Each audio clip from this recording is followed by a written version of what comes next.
आज की वीडियो शुरू करने से पहले आप भारत के मैप को इमेजिन कीजिए। आपने जरूर कुछ ऐसा इमेजिन किया होगा, पर आप गलत हैं। ये भारत का अधूरा नक्शा है।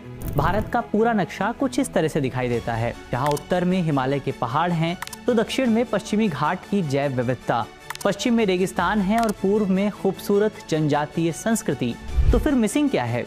मिसिंग है ये दो चीजें, दक्षिण पूर्व में अंडमान और निकोबार आइलैंड्स और दक्षिण पश्चिम में लक्षद्वीप आइलैंड्स। भारत के नक्शे को इमेजिन करते हुए अक्सर अंडमान, निकोबार और लक्षद्वीप जैसे बहुत सारे आइलैंड्स हमारी आंखों से ओझल हो जाते हैं, या कुछ के बारे में तो हमें पता ही नहीं है, जैसे होप आइलैंड्स, हॉलीडे द्वीप या बेरेन द्वीप।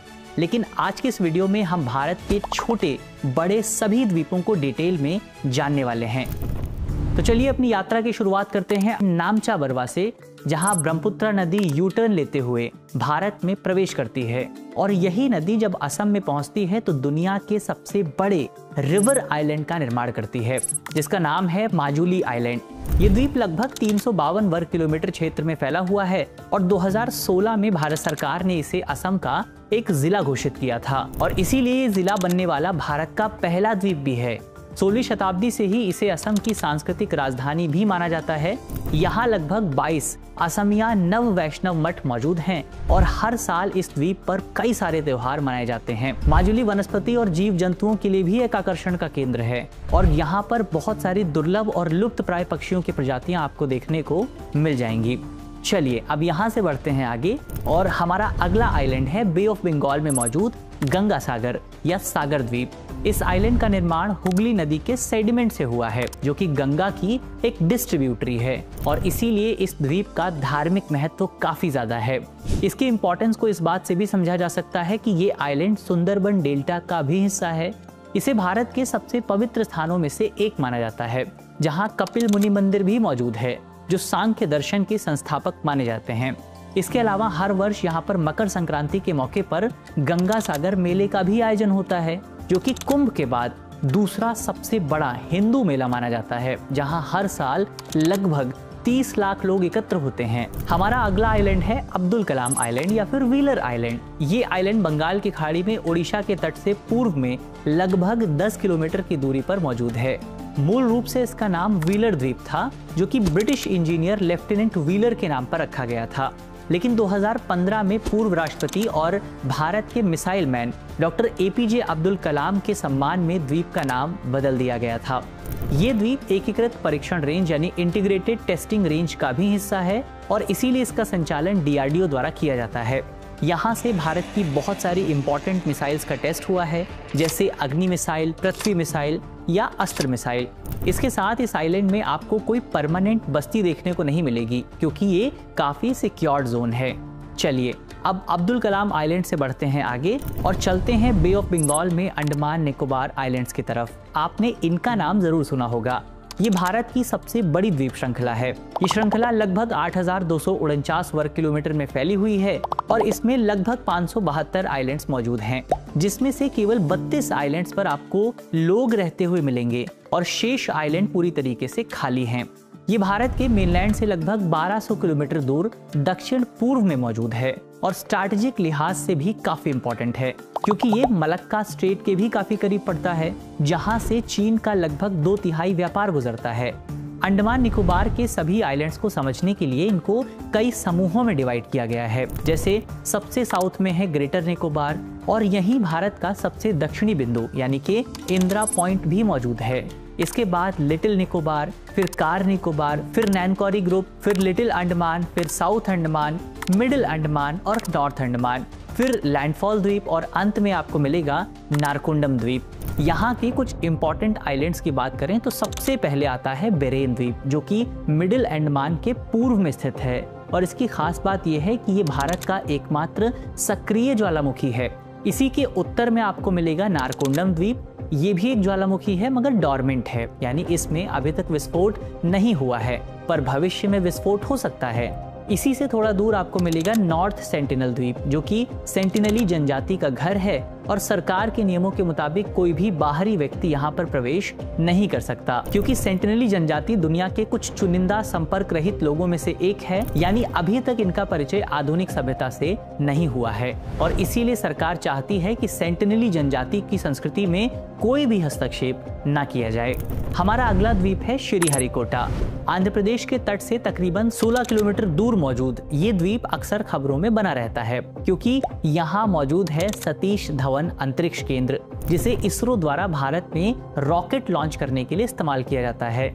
यहाँ रॉकेट लॉन्च के लिए टोटल 2 लॉन्च पैड मौजूद हैं और तीसरा लॉन्च पैड निर्माणाधीन है। ये क्षेत्र भी पूरी तरीके से प्रतिबंधित है और केवल इसरो कर्मी और वैज्ञानिक ही यहाँ पर रह सकते हैं।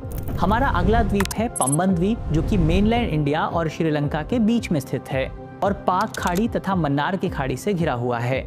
यहीं आपको विश्व प्रसिद्ध रामनाथ स्वामी मंदिर भी देखने को मिलेगा, जो कि अपनी 1000 से ज्यादा स्तंभों के लिए काफी फेमस है।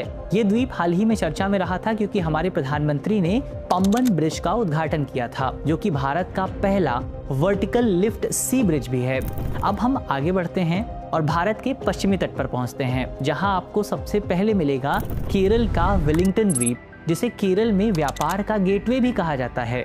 इसका निर्माण कोचीन बंदरगाह के विकास के दौरान कोची के बैक वाटर से ड्रेजिंग करके किया गया था, यानी कि पानी के भीतर जो मिट्टी मौजूद है उसको निकाल कर इस द्वीप को बनाया गया था और इसीलिए ये भारत का एकमात्र इंसानों द्वारा निर्मित द्वीप है, यानी कि मैन मेड आइलैंड है। ये आइलैंड व्यापार के लिहाज से भी काफी जरूरी है और साथ ही यहाँ आपको भारतीय नौसेना की दक्षिणी नौसेना कमान का मुख्यालय भी देखने को मिलेगा। साथ ही इसे ब्रिटिश शासन के तहत कोच्चि के आधुनिक बंदरगाह शहर में परिवर्तित होने का प्रतीक भी माना जाता है। हमारा अगला द्वीप समूह है लक्षद्वीप। संस्कृत और मलयालम में लक्षद्वीप का अर्थ है 1 लाख द्वीप, लेकिन असल में लक्षद्वीप में 36 ही द्वीप मौजूद हैं, जिसमें से केवल 10 पर लोग रहते हैं और लक्षद्वीप भारत में एकमात्र प्रवाल द्वीप श्रृंखला भी है, यानी कि कोरल आइलैंड्स हैं और ये केरल से लगभग 200 किलोमीटर पश्चिम में अरब सागर में स्थित है। यहाँ की सबसे अधिक ऊंचाई भी समुद्र तल से मात्र 1 से 2 मीटर है, जो इसे समुद्र स्तर के बढ़ने के प्रति काफी ज्यादा वल्नरेबल बनाती है। यानी अगर समुद्र के स्तर में थोड़ी भी वृद्धि होती है तो ये द्वीप पूरी तरीके से डूब जाएगा। इसके अलावा लक्षद्वीप समूह के अगाती द्वीप पर एकमात्र हवाई अड्डा मौजूद है और अधिकांश द्वीपों को जहाज द्वारा कोच्चि से जोड़ा जाता है। एंड्रॉट द्वीप क्षेत्रफल के लिहाज से सबसे बड़ा द्वीप है यहाँ का और बित्रा द्वीप सबसे छोटा बसा हुआ द्वीप है, जहाँ पर 300 से भी कम लोग रहते हैं। हमारा अगला आइलैंड है सेंट मैरी आइलैंड, जिसका निर्माण अनुमानतः 65 मिलियन वर्ष पूर्व डेक्कन ट्रैप्स ज्वालामुखी गतिविधि के दौरान हुआ था। ऐसा माना जाता है कि पुर्तगाली खोजकर्ता वास्को डिगामा कालीकट यानी कि कोझिकोड जाने से पहले 1498 में पहली बार यहाँ पर आए थे। यहाँ आपको दुर्लभ आग्नेय चट्टानें यानी इग्निशियस रॉक्स देखने को मिल जाएंगी, जिनका निर्माण ज्वालामुखी लावा की वजह से हुआ था और इन्हीं चट्टानों की वजह से भारतीय भूवैज्ञानिक सर्वेक्षण यानी कि जियोलॉजिकल सर्वे ऑफ इंडिया द्वारा इसे राष्ट्रीय भू विरासत स्थल घोषित किया गया है। यहाँ भी कोई इंसानी बस्ती नहीं है और आप केवल दिन के समय ही यहाँ की यात्रा कर सकते हैं। चलिए अब आगे बढ़ते हैं वास्को डिगामा के अगले स्टॉप पर, यानी कि अगेडिवा द्वीप पर। ये गोवा कर्नाटक सीमा के पास अरब सागर में स्थित है और आपने इसके बारे में काफी कम सुना होगा, क्योंकि इस द्वीप पर नौसेना अधिकारियों के अलावा किसी को भी जाने की अनुमति नहीं है। इसे भारत की पश्चिमी समुद्री सुरक्षा के लिए रणनीतिक रूप से काफी इंपॉर्टेंट माना जाता है। अब यहाँ से आगे बढ़ते हैं भारत की आर्थिक राजधानी यानी मुंबई की तरफ। मुंबई से लगभग 28 किलोमीटर दूर मौजूद है सालसेट द्वीप, जो कि इंडोनेशिया के जावा के बाद दुनिया का दूसरा सबसे अधिक आबादी वाला द्वीप है और यहाँ तक कि मुंबई का कुछ हिस्सा भी सालसेट द्वीप में ही आता है। हमारा अगला आइलैंड भी मुंबई में ही मौजूद है। गेटवे ऑफ इंडिया से लगभग 11 किलोमीटर की दूरी पर आपको मिलेगा एलिफेंटा आइलैंड, जिसे स्थानीय भाषा में घारापुरी यानी कि गुफाओं का शहर भी कहा जाता है। तकरीबन 16 वर्ग किलोमीटर क्षेत्र में फैले इस द्वीप की आबादी भले ही कम है, मगर इसका सांस्कृतिक महत्व उतना ही ज्यादा है। इसी द्वीप पर आपको मिलेंगी एलिफेंटा गुफाएं, जिनका निर्माण 5वीं और 8वीं शताब्दी के दौरान किया गया था और जिन्हें यूनेस्को द्वारा विश्व धरोहर स्थल भी घोषित किया गया है। हमारा अगला और अंतिम द्वीप है बेट द्वारका द्वीप, जो कि गुजरात के ओखा तट से 2 किलोमीटर दूर एक आबाद द्वीप है।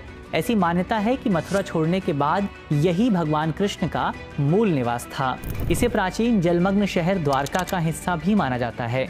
यहाँ कई सारे मंदिर मौजूद हैं, लेकिन इनमें से सबसे खास मंदिर है श्री कृष्ण मंदिर, जिसे गुरु वल्लभाचार्य ने बनवाया था। तो इसी के साथ भारतीय द्वीपों की हमारी यात्रा यहीं पर ख़त्म होती है। अब आप कमेंट बॉक्स में बताइएगा कि इनमें से कितने द्वीपों के बारे में आपको पहले से पता था और कितने द्वीपों के बारे में आज आपको पहली बार पता लगा है।